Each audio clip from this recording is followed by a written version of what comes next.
大家好，我们这节课呢是要讲的是花头布局与叶子的分布之间的关系。首先呢，我们先讲一下花头的布局。对于小品来说，花头的布局呢一般都比较简单大部分都是2朵花、3朵花或者2朵花一个花苞这样的布局啊。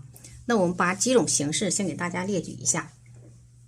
我这个呢就代表花头的方向，比方说这一朵花头呢，我这个横线表示它是冲这面的然后在它的后边，假如说有一个花头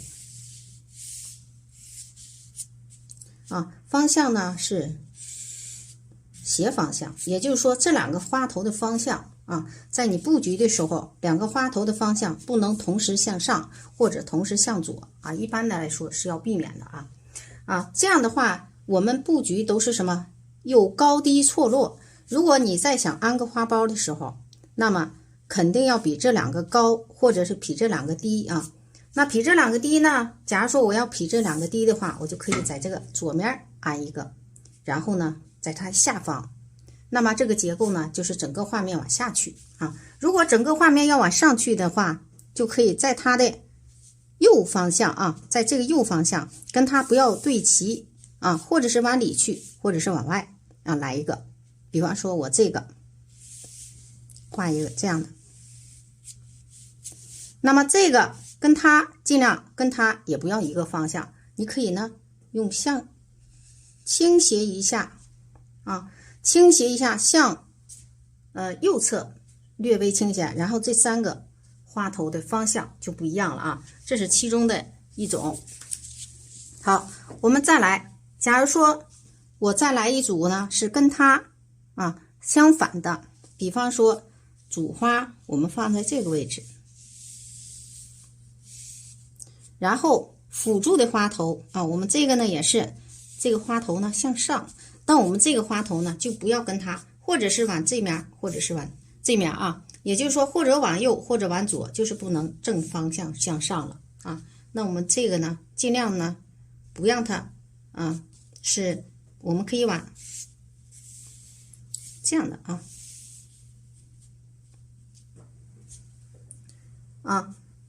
这是主花了这个是主花压在这面我这是分解几种形式然后呢辅助的花头呢在它后面，是它俩是不是差不多然后这个我们可以把这个小的这个辅助的花呢放在它俩之间看一下放在它俩之间，然后花头的方向可以让它再这样倾斜，也就是说这就变成了另一种组合形式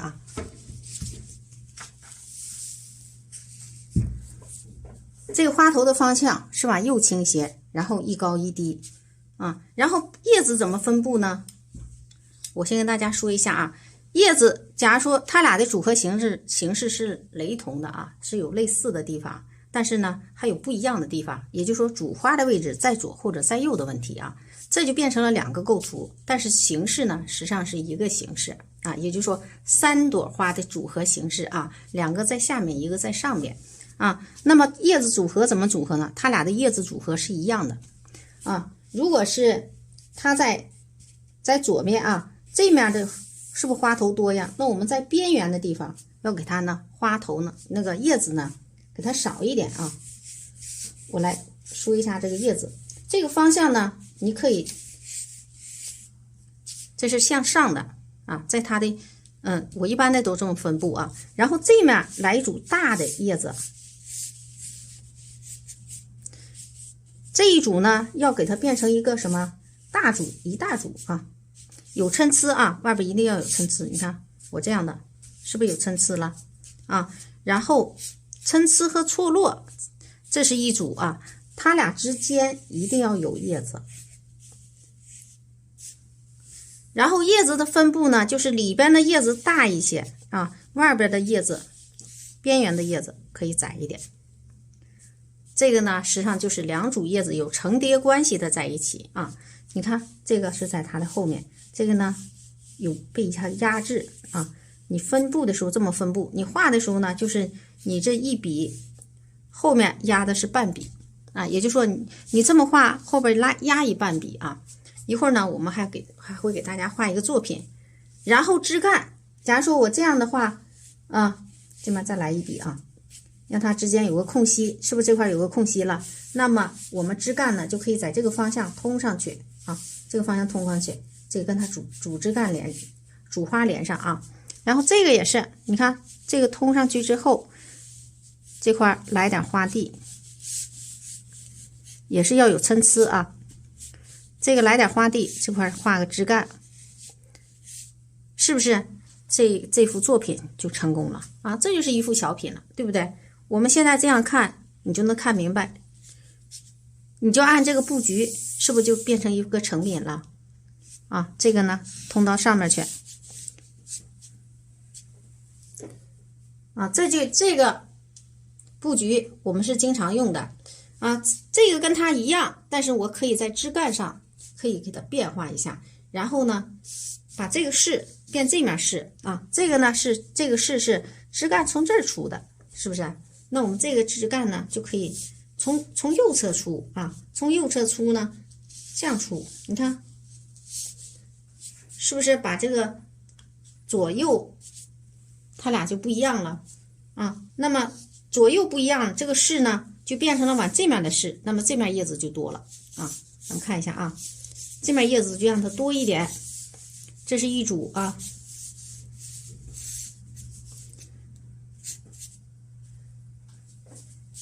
往它再来一组啊。我们就是这样的，把这个叶子这个组合就给它分过来了。这块还有一组叶子，然后在它俩之间啊，是不是还要有两个小叶子啊？压一下啊，必须得有这样的结构啊。然后这个沿着它这个势啊，你看这不就过来了吗？啊，这块呢还可以再来一个辅助枝干啊。一般来说我们都要来，这个也是啊，可以在这个位置来辅助枝干啊。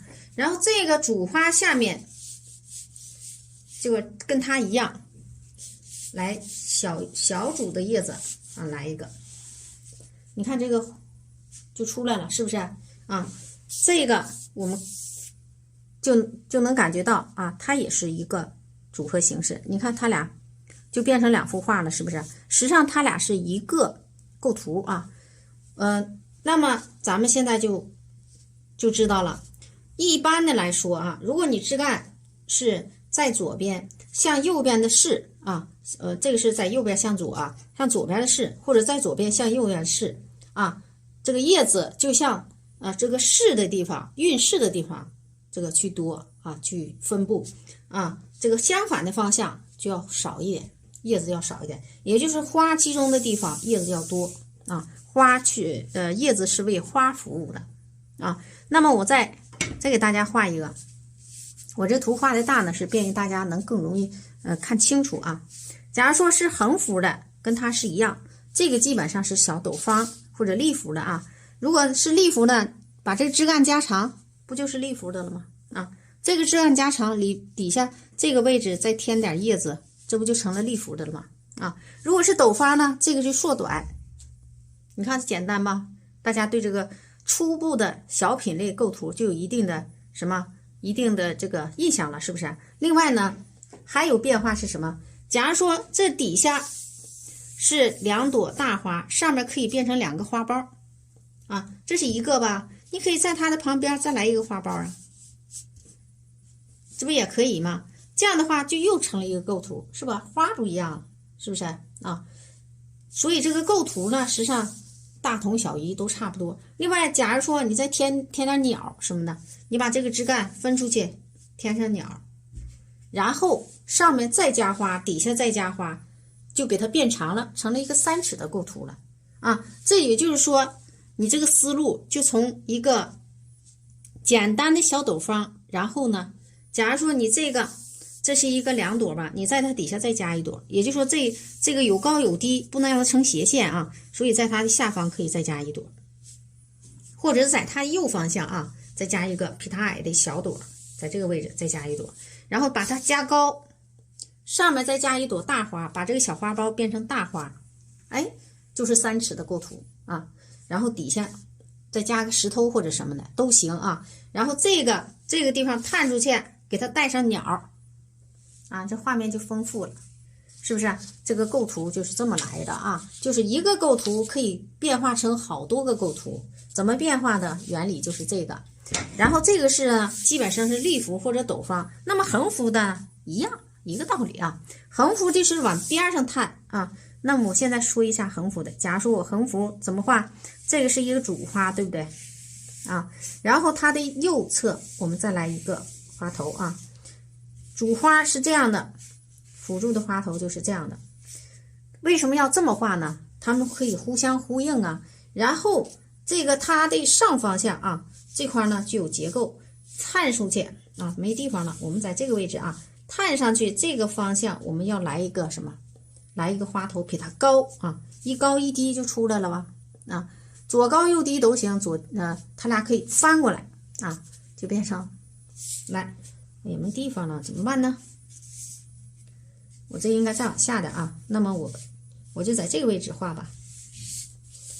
啊，假如说这个没地方的话，我们可以把这个啊再高一点，这块呢我们再来一个高一点的啊，这不就变成3个花的组合形式了吗？是吧？这个这样，那这个可以这样的啊，你看3个花的方向都不一样，这就变成一个3点式的组合啊。但是要有一个什么前后关系，它压在它后边啊，然后这个是不是跟它？那你这个是，那你不能这么试啊，这么试是不是别扭啊？你这么个试多别扭啊！所以我们要把这个试变成在这儿的，或者是在这个侧方向的都行啊，侧方向的也行。这个枝干的出枝啊，可以在这儿，也可以在这儿，这2点可以出枝，不可以在这儿出啊，在这儿出也行，但是这块必须出枝，跟它有个2点呼应，也可以啊。那么怎么出枝呢？那我们方案就有了。在这个位置我们可以什么来大主的叶子，不管这块出不出枝啊，这块的叶子也是变成一个2大主啊。如果这块要出枝的话，也是要在这个叶子后边这么出啊，你看啊，这块也可以加一个小花苞啊，那么这个出枝就可以了啊。然后这底下你还可以让这个出枝变得丰富一点啊，再来一小组啊叶子啊。这一块呢，我们可以把这个底下也来一大组啊，让它下来，然后这枝干在这儿出啊。那么这一块必须也得有叶子啊，这2个之间要带接不接的连上一点，然后再去找啊这个势，你看这个势啊，在这过来的啊，这块可以出也可以不出，不出呢就这个势在这过来啊，在这过来上去啊。如果是这块出一个枝，你就在这个方向出，然后它俩要什么？这面枝多，这面枝少啊。花头多的地方枝干肯定多，花头少的地方枝干指定少啊，一多一少2组枝干啊就行。然后这个叶子也是，这面叶子要多啊。另外你看一多一少，这面一组多，这面一组少，一聚一散。你看这块啊，这个花头是不是很集中？这面是散开的，也就这个2个花苞别给它安成一个重叠关系。要什么？一前一个啊，一个上面一个下面，中间要留空啊。这个方向可以这样方向，中间要留空啊。另外呢，我们看啊，这一组呢就比较大，对吧？这一组就比较少，这一组呢比较多，这一组就比较少。一多一少，一大一小，一聚一散啊，这个关系就有了。你看这一组就比较集中，我们甚至可以把这个集中的这一组呢看成一个面啊，这块也要来一组叶子啊，然后外边稍微来一点什么这个烘托的叶子都行啊。这个呢就根据画面，到时候根据画面来，但是这一块这个枝干是不能少，而且这块还可以啊，再来点辅助枝干，把这个枝干就跟它然后这块你看都可以啊，把这枝干连上。我们这个3幅画呢，就是给大家截几个就是具有代表性的这个花头的布局啊。这个呢，我希望对大家能有帮助。另外呢，像这个怎么演变形式，我说了这个演变形式啊，这个演变形式跟它一样，它俩其实是有点像一个构图啊。这个呢，可以什么呢？把它颠倒啊，比方说左边花低，右边花高。左边花低，右边花高，然后呢，这个在这个左边加一个小花苞，然后右边上去，也是像它这样来2个花头，给它变大啊，把这个抻上去了就甚至可以变成3尺的都行啊。也就是说跟它是一样的这个组合啊。咱们大家呢只需要差不多了解，咱们的创作课程还不到时候。但是呢，大家要知道一些基本的布局呀，会对你画作品的时候有一定的帮助啊。所以这节课呢仍然是很重要。我把这个原理给大家说了之后你剩下的部分就是大家自己去多多练习另外呢，再一个，在你这个画的时候，假如说你这块这个也点牙包，这也点牙包，再探出去又点牙包，牙包点太多了不好看，那么你就可以把这面变成小叶子小点叶或者小叶子，这面点牙包。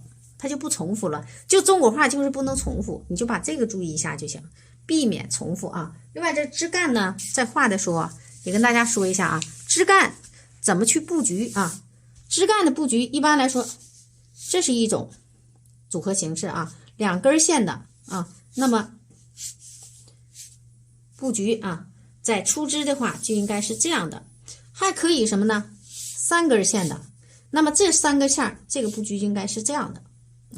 有高有低有长短这个长短呢可以在它呢越过去，这是3根线的组合了一般的这个用的少长短这个短点，这个就要长一点，中间这个要长的，这个呢再短一点，也就是说别让它一般长出枝也是，你看这个出枝是这样的，然后这面出枝往这面来然后这样，就是说你这个枝干看上去怎么能舒服，就是避免重复一个是不能平行只要是不平行，不从一个点出3个枝，或者3个枝别交叉，剩下你怎么画都有道理都行一般来说我们的式呢大部分都是从左往右的式，从右往左的式不多。为什么不多这是跟这个人的这个习惯有一定的关系也跟这个怎么说一个顺势一般的顺势都是从左向右从右向左呢就是大家也能知道很少很少，但是呢它道理是一样，从右向左和从左向右都是可以用这个布局的，翻过来不就是从右向左吗？是不是是一样的？我们大家呢只需要初步的了解一下就行了。好，我们把这个构图的部分就讲到这儿，接下来我们就画一幅作品我这下方呢是一个斗方，我总是挑歪进去这个看一下是不是歪的，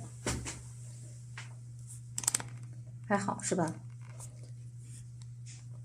总是爱挑歪。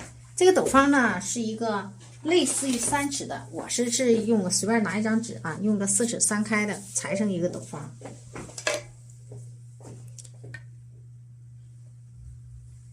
你用3尺斗方也行它们尺寸差不了太多。洗点水好，我们先把这个玫瑰红呢薄薄的调一层，调满笔然后呢笔肚下面开始加浓一点，再把这个曙红也是调在笔的1/3处，再把胭脂呢调在10毫米之内。好，我们先画一个低的在它的这个左面画一个主花头不要调的太深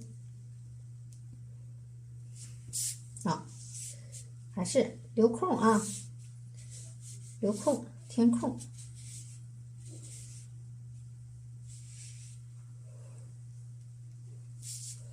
外面继续填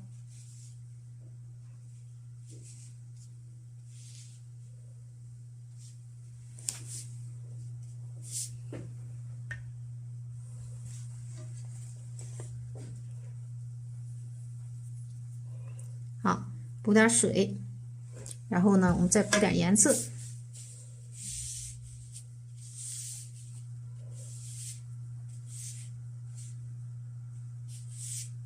继续添啊。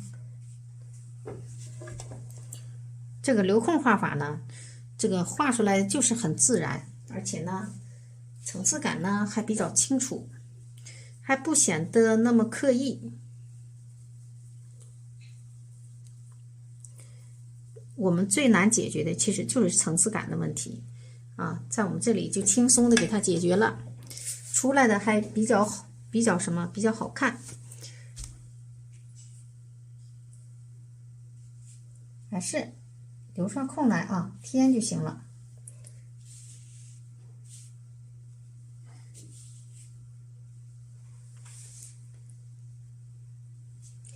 啊，这笔呢给它窝过去，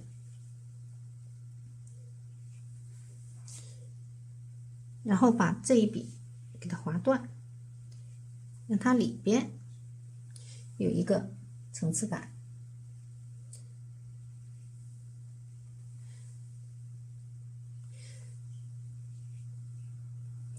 啊，一定要给它错开啊，层次去添。好，笔尖处啊少来一点花青，然后我们把这个里边给它添一下，里边有点层次啊，会显这个花头呢更有内涵。有的时候我们往往呢就把这个里边的层次给忽略了。好了就行了啊。这是一个主花头啊，比较大一点，但是我们这个是小品呢，不要画的太大啊，所以呢，下面地方我们就不要画那么大了，可以呢表示它就是一个侧面的花头啊，不用画那么大了就。好，直接搂过来就收吧。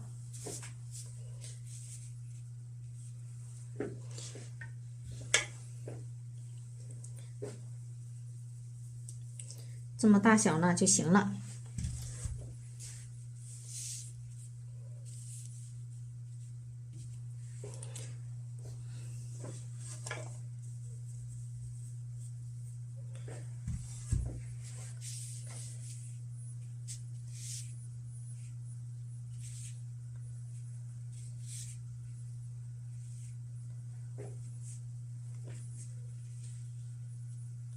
好，这就可以了。啊，这个就让它缺一块吧，这样它俩也不对称呢。啊，要不然还容易对称，这样就行啊。缺点就缺点，这面呢来一个，要不然太急了啊。这块也是，它探出来一点。好，然后我们在它的上方，在这个位置啊，画一个大一点，画一个重一点的花头。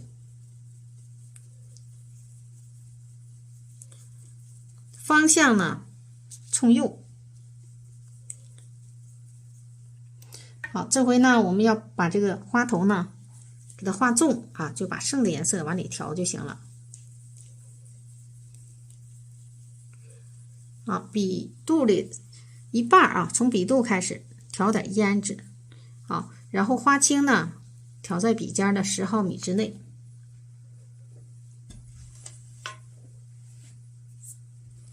啊，然后我们在它的上方啊画一个方向冲这面的花头，比它高，不是完全在它的上方啊，我们只需要这个花头比它高即可。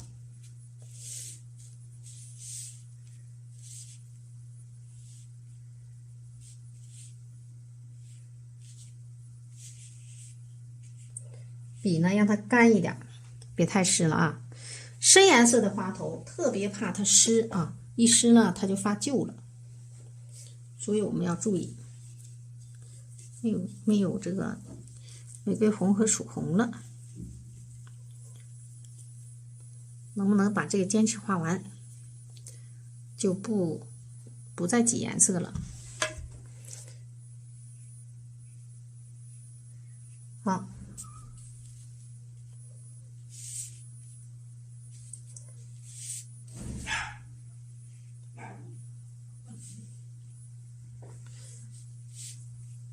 我们运笔呢，只要不来回描抹啊，基本上它不会出现干了之后发旧啊，就怕有回笔。再来点玫瑰红吧。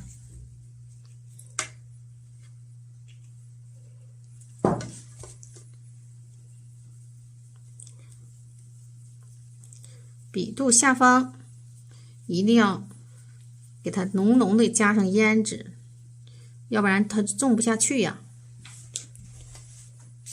好，然后到这块儿你就可以给它什么拉过来啊，让它这个封口了啊。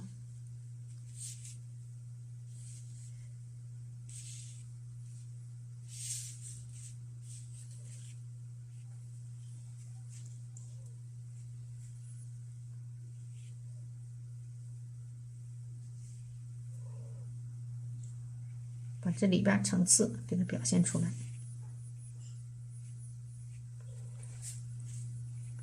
这个太重了还不行啊，盖一下。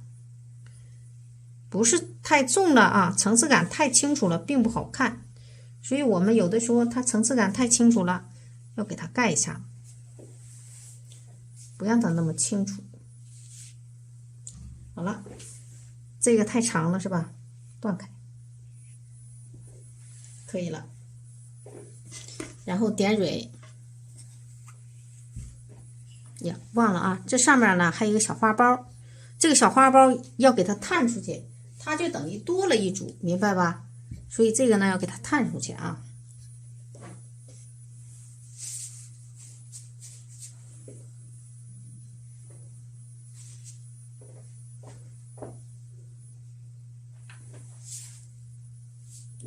好，在它的上方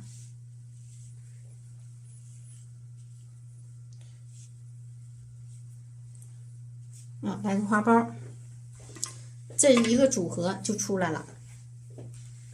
然后如果感觉它俩成了一个直线啊，我们可以呢看一下啊，这个呢再往探一点，它出了一个弧度啊，就没有问题了。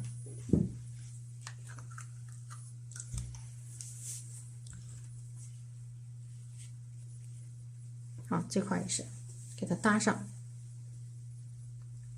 把这个花瓣给它挤出来，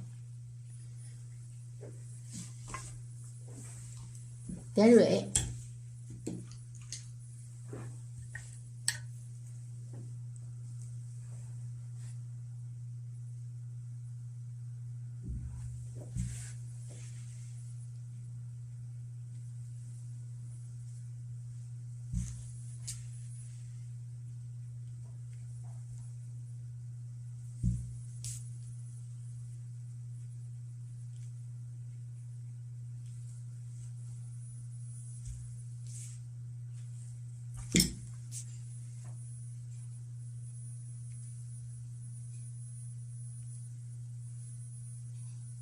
好，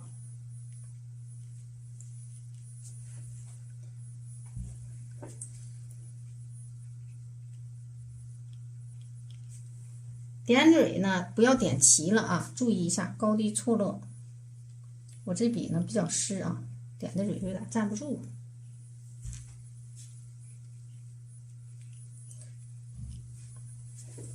啊，这块缺啊不要紧，就让它缺，外边来点参差就行了。这没有立住，然后呢点上雌蕊。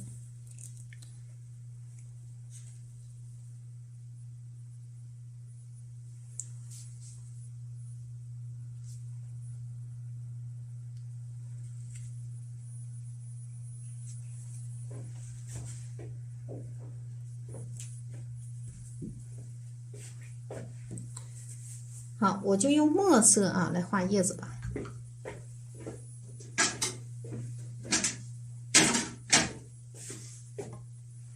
拿个盘子，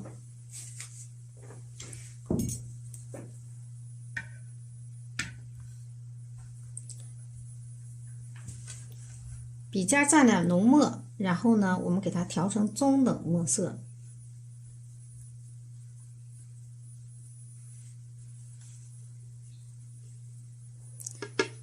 然后刮一刮多余的水分啊，给它刮掉。然后呢，笔尖再蘸点浓墨。好，我们呢先在这个下方啊画一组呢是小组的。注意控水啊，因为是墨色，沾上花头它容易阴。拿个纸啊吸一下，一阴呢就把这花瓣啊弄脏了，是吧？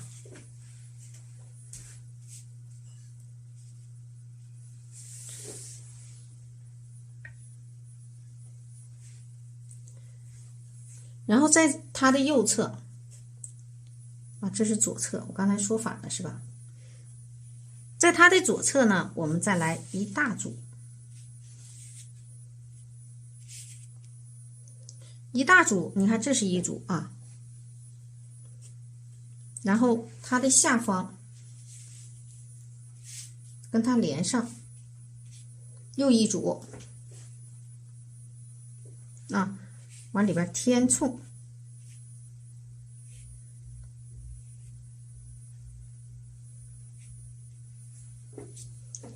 它俩就变成了什么一组是吧？要有参差错落啊。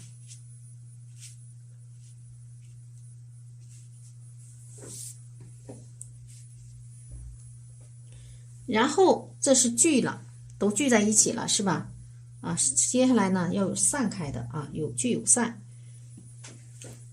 先给它，这个其实啊就是让它散开了。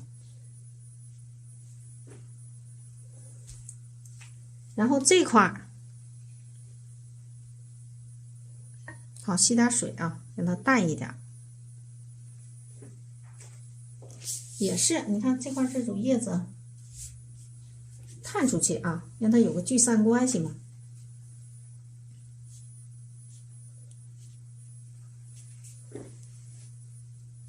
然后顺便后边再来一个。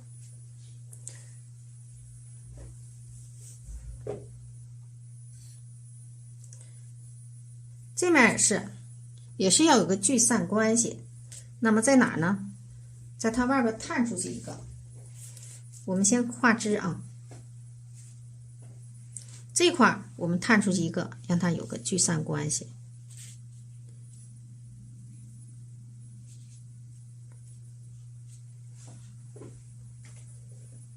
啊，伸到外边去了。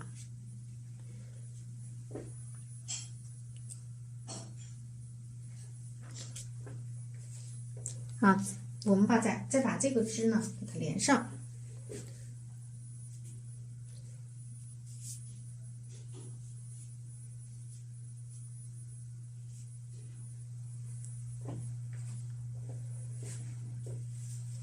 好，底下的枝干画一下。用墨枝干是最好画的，因为它不粘啊，所以很多人还是喜欢画墨色的枝干。如果有颜色，它就发粘啊，枝干呢就容易画出来瑕疵啊。在这个位置，我们从它里边穿上去啊，找它的枝干，不找它枝干去，找它的主花啊。好。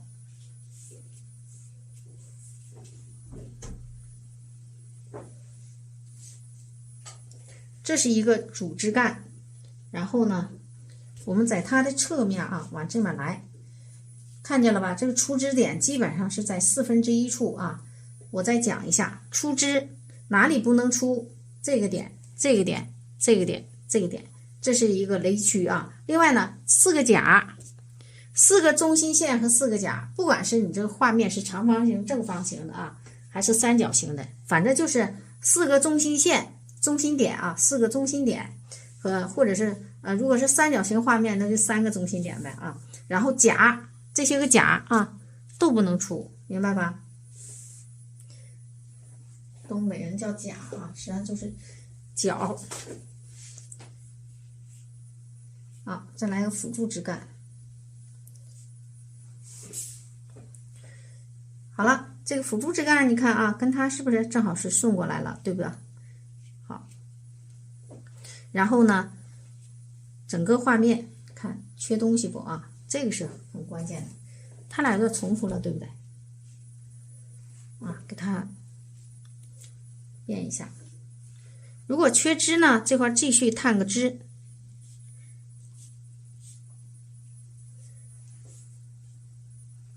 是可以的啊。行，好，然后我们点点胎点儿。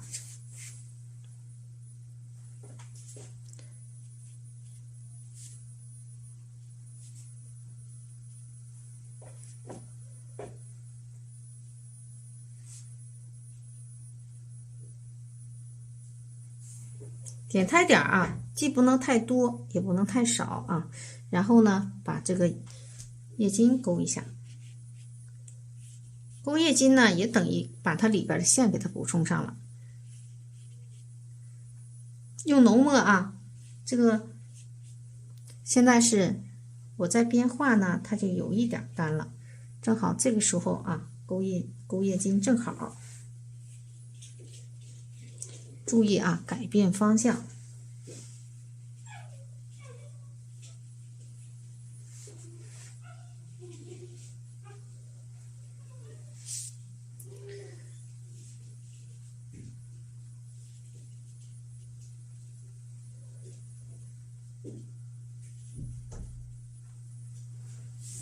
表示这个叶子是翻过来的啊，这个甚至可以不勾。然后呢，剩下的我们要有虚有实吧，来一点淡叶子啊，吸点水，让它这个叶子呢变淡。底淡了啊，那我们就直接，是不是又有一个聚散关系啊？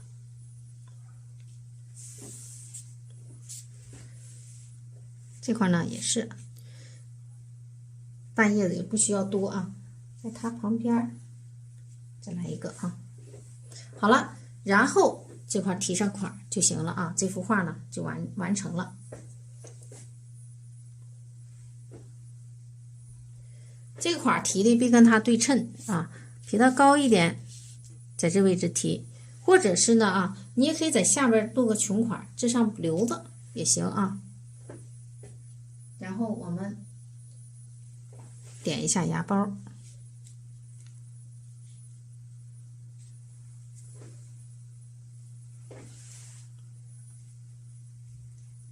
这个呢实际上是一个3尺斗方的画面啊，放在这顶上就有点小了。好，这幅画呢就完成了啊。我们把这个聚散关系、虚实关系都给大家讲了一下，另外呢给大家再分析一遍啊，这个画面。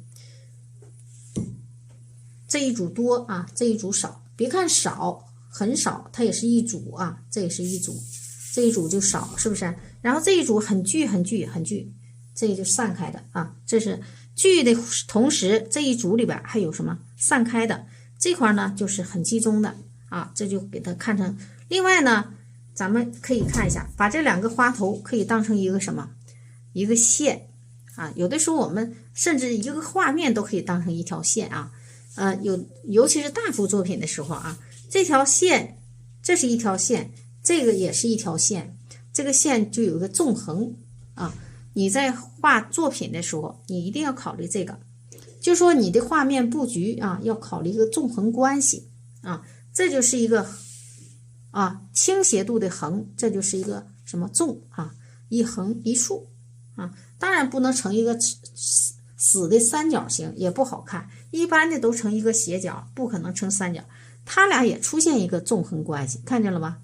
它也出现一个纵横关系，就说你画面的比例同时都是出现一些个纵横关系。然后这个也是啊，就是说你的留白，包括你的画面，都是在有一个纵横关系情况下，它看的就舒服。如果它俩出现个平行关系啊，它的出现个平行关系，那你这个画面怎么看也不舒服。所以呢，所有的这个画面的留白，包括它的布局，都是一个纵横的关系换句话说，其实就是两线布局啊，两线或者3线布局，一般的都是这样的啊。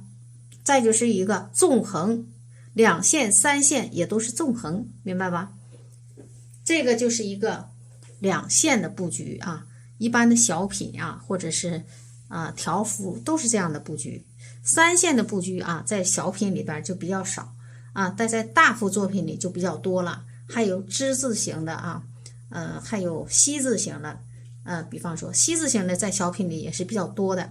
三角形的呢，可以用在大幅和中幅作品里边啊，小幅作品呢就也不多了啊，小幅作品呢就比较少一点。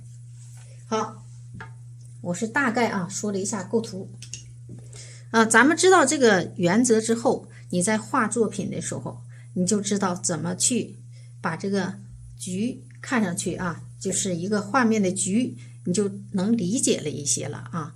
这个只是一个初步，给大家一个初步的理解。